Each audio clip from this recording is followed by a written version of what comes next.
Thank you so much for inviting me here today, for the opportunity to speak with you here. Thank you for your advocacy, for your leadership, for your commitment to students. I am sincerely honored to be a part of this forum. This is such an important conversation, and I am really pleased that you asked the Office of Elementary and Secondary Education to come and speak to you about this issue. As I was preparing for today, I was excited. I was like, all right, I get to put my disability hat on. I've spent some time doing disability policy and disability advocacy, and I was like, great, this is a great opportunity to put my disability hat back on. And after I got through my first draft of my remarks, I think I actually said the word disability twice.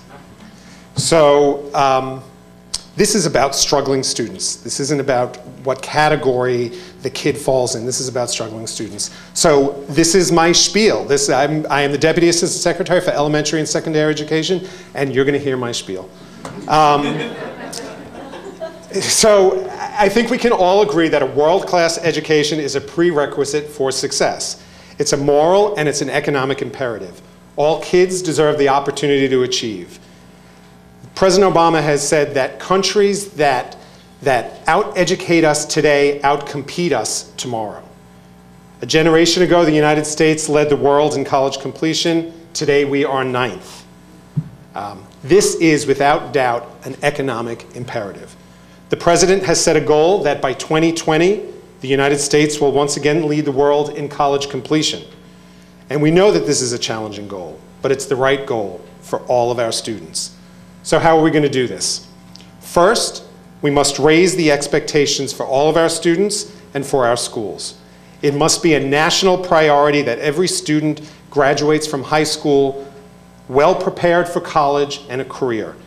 It means that we need to graduate all of our students with the skills to compete in the 21st century global economy.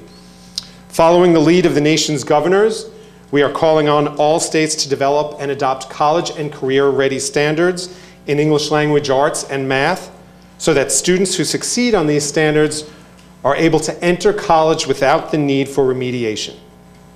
40 states have already adopted these standards. We are thrilled. This is a monumental undertaking. This is a really, really big step moving forward to ensure that our kids actually graduate from high school ready to succeed in college. To help our students meet these expectations, we must focus on improving teaching and learning. Too many kids are simply struggling, and too many kids are not getting the academic instruction necessary to graduate with the skills to succeed. As folks here may know, the PISA results were recently announced. They show that America needs to urgently accelerate student learning to remain competitive in the global economy. Secretary Duncan said that, I'm going to quote him, being average in reading and science and below average in math is not nearly good enough in a knowledge economy where scientific and technological literacy is so central to sustaining innovation and international competitive. Educators simply need a framework to improve instruction and improve student outcomes. Response to intervention originally came to the national forefront as an alternative means of identifying students with learning disabilities. And as we all know, in IDA 2004, Congress included a provision to allow school districts to use the framework as part of their evaluation procedures. But as schools began implementing RTI, educators soon realized that RTI is more than just a diagnostic tool. It's a comprehensive, data-driven framework for enhancing instruction to improve student outcomes for all students in the general ed curriculum, but particularly focusing on the lowest achieving students. It has, in fact, become a mechanism for supporting struggling students in general ed. And research shows that comprehensive RTI models can not only lead to a decrease in appropriate special education referrals, but it improves student engagement and increases student achievement as well. I've met with superintendents who have successfully used RTI as their method of comprehensive school reform. Implementing RTI requires educators to focus on the instructional supports they provide to students rather than the deficits in the students who are not achieving. It provides the link between student achievement and instructional approaches. As a framework for improving instruction and student outcomes, RTI is driven by individual student need for effective instruction as determined by ongoing progress monitoring. While there are multiple approaches to RTI and the department does not support one particular approach, We define RTI as a multi-level framework to maximize student achievement by supporting students at risk for poor learning outcomes. And it begins with a foundation of high-quality, research-based core instruction for all students, aligned with the state's academic achievement standards. All students, regardless of income level, native language, or disability status, must have access to core instruction, and conditions must be in place for all students to be taught successfully. Core instruction includes whole group instruction and small group instruction, such as reading groups. And we expect that such instruction will be differentiated. That is, using data to determine the proper teaching and learning tools to meet the needs of each student. Differentiated instruction ensures that all children have access to the general curriculum, but in a manner that responds to their individual needs rather than applying a one-size-fits-all approach.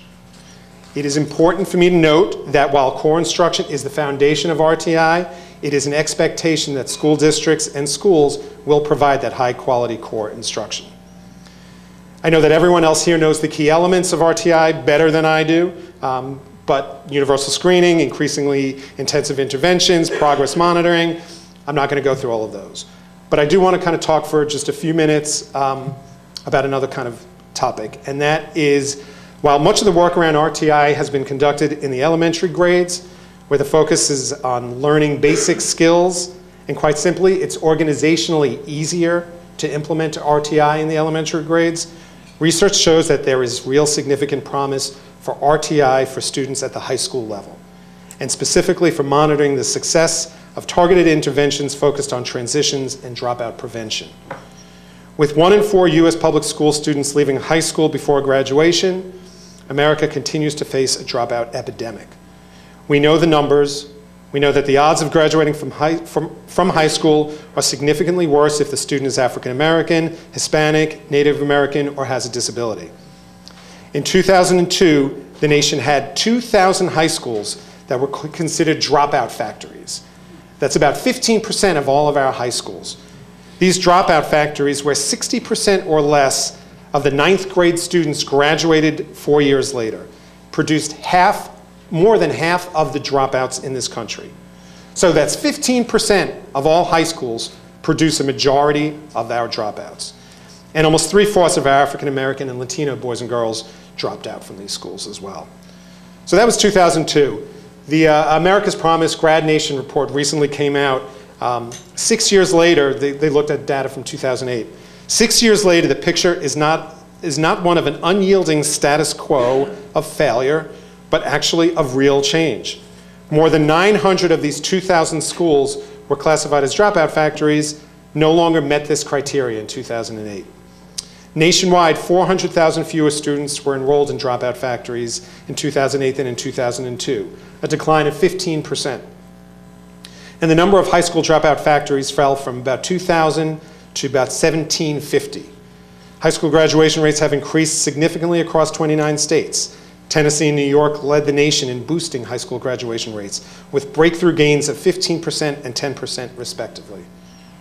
The department takes this very seriously. As folks may know, we have our school improvement grants, our SIG effort. We've provided $3.5 billion to turn around our persistently lowest achieving schools. Out of these $3.5 billion already given out, 48% of these schools that are implementing one of our SIG models are high schools. Turning around low-performing high schools is absolutely critical. There is a strong body of research identifying which kids are at risk of dropping out of school, and we can use the data to identify students for interventions through an instructional framework like RTI before they fail, before they drop out. Many of the risk factors associated with dropping out of high school can be identified in the first year of high school, such as student attendance, grades, promotion status, and other engagement criteria. In fact, we can actually get this data as early as the 8th grade. And we can make sure that research-based interventions are available for those kids that are most at risk. I believe that there really are a lot of opportunities to make some real improvements, particularly in regards to this critical area as high school improvement. I'm not going to talk all day. I'd rather actually engage in some conversation. So I'm going to actually wrap up my remarks with a couple of thoughts. One is that successful implementation of RTI can only occur if teachers and leaders have the ability to implement RTI with fidelity. Of course, this means high quality and sustained professional development. Because high quality instruction is key to the success of RTI, staff development is critical. This underscores one of the administration's key principles, that great teachers and great leaders matter, and what happens inside those classrooms matter. RTI is an important tool to be put in the arsenal of teachers to help improve the teaching and learning in schools, and it's the department's mission to support practices and systems that help teachers and leaders improve their craft. I look forward to sharing more, learning more, discussing more with you about your experiences with RTI and your thoughts on creating a world-class education system for all of our students. All students deserve the best, and I'm excited to be working with you. Thank you.